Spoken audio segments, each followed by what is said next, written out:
Sale noire, tu n'as pas les moyens d'acheter cette voiture. Ce que la vieille a fait a choqué les USA. Il était une belle matinée d'automne à New York, et Manhattan brillait sous les rayons doux du soleil. Les rues étaient plus animées que jamais, la ville vibrante d'énergie et de mouvement. Des foules de piétons marchaient d'un pas rapide, absorbés dans leurs propres pensées, tandis que les taxis, en quête de passagers, klaxonnaient dans une cacophonie familière. Les vitrines des magasins étaient magnifiquement décorées pour la saison, des guirlandes de feuilles dorées, des citrouilles sculptées, et des mannequins vêtus de tenues automnales qui semblaient raconter des histoires de luxe et d'élégance. C'était une journée comme tant d'autres à Manhattan, mais pour Clarisse, c'était un jour particulier. Clarisse traversa la rue avec une certaine grâce. Ses talons cliquetaient sur le pavé, un son net qui semblait couper à travers l'agitation de la ville. Elle portait une robe noire chic qui épousait parfaitement ses formes, un col haut qui soulignait sa silhouette élancée et ses épaules fières. Ses cheveux noirs étaient impeccablement coiffés, lissés en une coupe moderne et sophistiquée. Son regard était déterminé, et ses yeux brillaient d'une confiance tranquille. Clarisse savait exactement où elle allait et pourquoi elle y allait. À 33 ans, elle avait déjà surmonté bien plus d'obstacles que la plupart des gens ne pourraient imaginer. Fille d'immigrants haïtiens, elle avait grandi dans un petit appartement exigu dans un quartier difficile, mais elle avait toujours nourri de grands rêves. Elle savait que la route serait semée d'embûches, que sa couleur de peau serait un obstacle invisible mais constant. Pourtant, chaque difficulté qu'elle avait affrontée, chaque rejet, chaque discrimination subtile, chaque sous-estimation de ses capacités l'avait forgée et rendue plus forte. Aujourd'hui, elle marchait fièrement dans les rues de Manhattan, non seulement en tant que directrice marketing dans une entreprise technologique innovante, mais en tant que femme noire qui avait su faire sa place dans un monde souvent hostile. Sa promotion récente n'était pas le fruit du hasard, mais celui de années de travail acharné, de sacrifices et de nuits sans sommeil. Elle avait percé dans un milieu dominé par des hommes et des personnes privilégiées, et aujourd'hui, elle s'apprêtait à célébrer cette étape importante de sa carrière. Rien ne pourrait gâcher ce moment. Elle s'était rendue dans un showroom de luxe, un espace vaste et lumineux, où les voitures rutilantes étaient exposées sous des éclairages parfaits. L'air y était frais et calme, en contraste total avec l'agitation des rues extérieures. Chaque véhicule était une œuvre d'art à part entière, son métal brillant et ses courbes lisses capturant la lumière de manière presque hypnotique. Clarisse s'était toujours imaginée derrière le volant de l'une de ces voitures. Aujourd'hui, elle allait concrétiser ce rêve. Elle avait économisé pendant des années, mis de côté chaque centime pour pouvoir s'offrir une voiture de luxe, un symbole de tout ce qu'elle avait accompli. Elle s'apprêtait à entrer dans la boutique, la porte s'ouvrant devant elle, lorsque soudain une voix, sèche et tranchante, l'arrêta net. Une vieille dame s'était approchée d'elle. Clarisse la remarqua à peine au début, absorbée par l'anticipation de son achat. Mais cette vieille femme avait une présence qui ne pouvait être ignorée. Elle était vêtue d'un manteau de fourrure d'un blanc éclatant, ses lunettes de soleil larges donnant l'impression qu'elle essayait de se protéger du monde tout en s'en détournant. Son écharpe en soie, d'un rouge vibrant, flotta derrière elle comme un drapeau de privilège. Elle semblait en dehors de tout ce qui se passait autour d'elle, comme si la ville entière ne faisait que défiler sous ses pieds. Mais c'était son regard, perçant et condescendant, qui attira immédiatement l'attention de Clarisse. Clarisse sentit un frisson d'inconfort lui parcourir la nuque, mais elle ne voulait pas accorder à cette femme plus d'importance qu'elle ne méritait. Cependant, la vieille dame s'arrêta juste devant elle, ses yeux perçant le corps de Clarisse comme s'il cherchait à l'écraser. Elle la scruta de haut en bas, un sourire sarcastique se dessinant sur ses lèvres ridées. Puis, dans un souffle, comme si elle murmurait un secret à l'univers entier, elle lança d'un ton hautain et méprisant. « Sale noire, tu n'as même pas les moyens d'acheter cette voiture. Tu crois vraiment que tu peux t'offrir ça ?» Le silence s'abattit sur la rue comme un coup de tonnerre. Clarisse se figea un instant, ses yeux rivés sur la vieille dame qui l'observait toujours avec un regard condescendant. La remarque qu'elle venait d'entendre était plus que brutale, c'était une attaque délibérée, une tentative de réduire tout ce qu'elle avait accompli à néant. Autour d'elle, le bruit de la ville sembla se dissiper, comme si Manhattan elle-même retenait son souffle face à la scène qui venait de se dérouler. Les passants, d'abord indifférents, jetèrent des regards furtifs dans leur direction, curieux, mais peu enclins à intervenir. Certains baissèrent les yeux, d'autres murmurèrent entre eux, mais personne n'osa faire le premier pas. L'un des vendeurs dans le showroom, qui avait entendu la conversation depuis l'intérieur, baissa les yeux, son malaise palpable. Il hésita longuement, ses yeux s'abaissant vers le sol, puis vers Clarisse, et enfin vers la vieille dame, comme s'il cherchait un moyen d'agir sans se retrouver au cœur du conflit. Clarisse, cependant, ne bougea pas.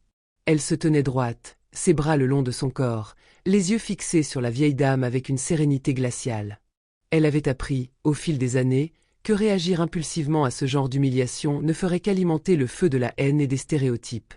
Elle n'allait pas céder à la provocation. Pas aujourd'hui, pas devant cette vieille femme qui semblait si certaine de sa supériorité. Clarisse savait que la dignité serait sa meilleure arme. Elle prit une profonde inspiration et répondit simplement, mais fermement. Je vous conseille de ne pas juger les gens sur leur apparence. Ce que vous voyez en moi n'est qu'un reflet de mon travail acharné et de ma réussite. Je suis ici pour acheter cette voiture, car je le mérite. Les mots étaient sortis avec une clarté presque glaciale. Chaque syllabe portait l'assurance d'une femme qui savait exactement qui elle était et ce qu'elle avait accompli. Un silence lourd s'ensuivit. La vieille dame, visiblement déstabilisée par la calme détermination de Clarisse, roula des yeux et haussait les épaules, comme si elle avait déjà vu des milliers de personnes se croire dignes sans jamais l'être. Son expression se fit un peu plus condescendante, mais elle ne dit rien de plus. Elle n'en avait pas besoin, pensait-elle. Clarisse, cependant, n'avait pas l'intention de la laisser partir si facilement. Elle savait que ce genre de rencontre ne devait pas passer inaperçu. Elle ne pouvait pas permettre à cette vieille femme de se croire impunie après avoir insulté une personne qu'elle ne connaissait même pas, et encore moins d'avoir lancé une attaque aussi raciste en public. Si cette vieille dame pensait que son statut social et son âge allaient lui accorder une forme d'impunité, Clarisse allait lui prouver que ce n'était pas le cas. Sans perdre de temps, elle sortit son téléphone de son sac à main avec un calme impressionnant, ses doigts glissant sur l'écran avec une précision qui trahissait sa maîtrise totale de la situation. En quelques secondes, elle composait le numéro d'Ethan Price, un des investisseurs clés de sa société, et l'un des hommes les plus influents dans l'industrie technologique. Ethan avait été plus qu'un simple collaborateur. Il avait cru en Clarisse dès le début, l'aidant à surmonter des obstacles qui semblaient insurmontables. Il avait soutenu son département avec des fonds importants, lui permettant d'élargir son équipe et de réaliser son potentiel. Et aujourd'hui, il allait jouer un rôle crucial dans cette confrontation. Clarisse resta droite, les yeux fixés sur la vieille dame, mais ses pensées étaient déjà ailleurs, sur la conversation qui allait suivre. « Ethan, je suis au showroom, et il se trouve que je viens de rencontrer une vieille dame raciste qui m'a insulté de manière totalement inacceptable. Elle a eu l'audace de dire que je ne pouvais pas acheter cette voiture, simplement à cause de la couleur de ma peau.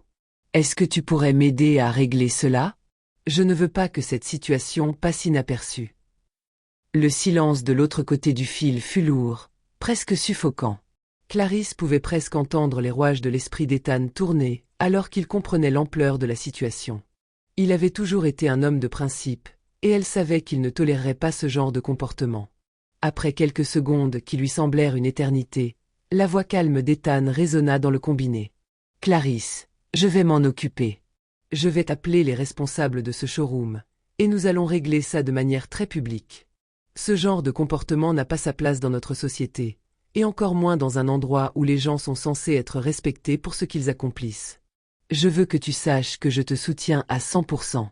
La chaleur de ces mots la réconforta, mais elle n'eut pas le temps de se relâcher. La vieille dame, qui avait été jusqu'à ce moment figée dans un mépris silencieux, sembla enfin comprendre que la situation avait pris une tournure qu'elle n'avait pas anticipée. Elle se redressa légèrement, son regard traversant celui de Clarisse avec un mélange de défi et de dégoût, mais elle se tut. Elle savait que cette confrontation n'allait pas se terminer comme elle l'avait imaginé. Clarisse raccrocha, son regard déterminé toujours fixé sur la vieille dame. Chaque seconde qui s'écoulait renforçait sa conviction.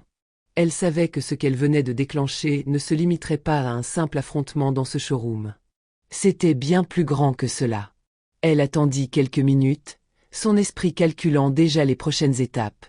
Ce n'était pas juste une question de justice pour elle. C'était une question de montrer au monde qu'une femme noire pouvait se tenir droite face à l'adversité et que le silence face au racisme n'était plus une option.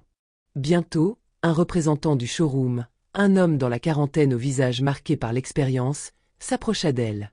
Il avait l'air grave, conscient que la situation venait de prendre une tournure inattendue. L'homme, vêtu d'un costume impeccable, s'arrêta devant Clarisse et la salua respectueusement avant de prendre la parole d'une voix calme, mais ferme. « Madame, j'aimerais vous présenter nos excuses pour l'incident. Nous avons contacté les autorités et avons aussi averti la direction de la société. Cette situation ne correspond en rien à nos valeurs. Clarisse écouta attentivement, son regard toujours aussi assuré. Ses mots étaient mesurés, mais Clarisse savait qu'il s'agissait là d'une tentative de l'enseigne de se distancer de l'incident, de minimiser les conséquences. Mais ce n'était pas suffisant. Elle ne voulait pas que cette situation soit simplement réglée. Elle voulait qu'elle serve de leçon, non seulement à cette vieille dame mais aussi à tous ceux qui penseraient encore que le racisme pouvait passer inaperçu, ignoré. À ce moment-là, les portes du showroom s'ouvrirent brusquement, et une équipe de journalistes entra dans la pièce, suivie de plusieurs caméras. L'atmosphère dans la salle changea instantanément. Les flashs crépitèrent, capturant chaque instant, chaque regard. Clarisse ne se laissa pas déstabiliser par l'agitation soudaine. Elle demeura calme, implacable, comme une souveraine dans son royaume. Elle savait que ce moment marquerait les esprits et qu'il était crucial de le maîtriser. Elle tourna lentement la tête vers la vieille dame, qui, bien que toujours debout, semblait désormais une figure déchue. Son visage, d'un rouge intense, trahissait la honte qui envahissait son cœur. L'arrogance qui l'avait poussée à insulter Clarisse venait de se retourner contre elle. L'image qu'elle avait toujours voulu projeter, celle d'une femme âgée, respectable et dominante, se fissurait rapidement. Elle réalisait que la situation lui échappait, que l'humiliation qu'elle avait souhaité infliger à Clarisse allait désormais se retourner contre elle de manière publique, irréversible. Clarisse s'avança d'un pas assuré, se dirigeant vers la voiture de ses rêves. Elle la contempla un instant, un léger sourire se dessinant sur ses lèvres. Elle posa la main sur le toit du véhicule, une touche symbolique, comme si elle en avait toujours fait partie. Ce geste n'était pas seulement une affirmation de sa réussite personnelle, mais aussi un signal fort. Clarisse n'avait pas besoin de l'approbation de quiconque pour appartenir à cet univers de luxe et de succès. Elle avait mérité sa place ici, tout comme elle avait mérité le respect de tous. En tournant son regard vers les journalistes, Clarisse esquissa un sourire à la fois confiant et serein. Elle savait que les caméras capteraient cette image, et que, bien au-delà de l'instant présent, cette scène marquerait l'histoire de manière inédite. Le simple fait qu'elle ait pu garder son calme, qu'elle n'ait pas réagi dans la colère mais avec dignité, apporterait un message puissant au monde entier. Le racisme, bien qu'encore présent, ne pouvait plus être toléré sans réponse. Clarisse savait que ce moment serait étudié, débattu et que son nom serait bientôt synonyme de courage et de résistance face à l'injustice. Quelques minutes plus tard, un communiqué de presse officiel fut diffusé à l'échelle nationale.